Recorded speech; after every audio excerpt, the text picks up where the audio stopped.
Hey, this is Marco, and in this video I'm going to show you how to target US audience on TikTok from another country. Now, to do that, you need to buy yourself an iPhone. Once you buy yourself an iPhone, you need to completely reset it as a new phone. Then buy an eSIM or a SIM that's based in the US. From there, you want to create a new Apple ID account, put the US address, like everything needs to be US. And once you have that, basically, you need to log into your phone like so. Then you need to install a VPN service. I use, for example, Surfshark. And then when you are creating a new TikTok account, if possible, use a SIM, like use a number to create the account.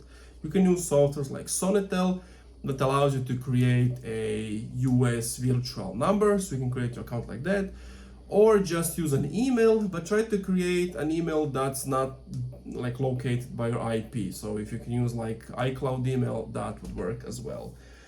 And if I were to open my US TikTok account, you can see that everything is in English. I even have the shop sections, but I'm not in the US. So as you can see, this works perfectly. And that's it. Thank you for watching this video. If you enjoyed, leave a like, comment, subscribe.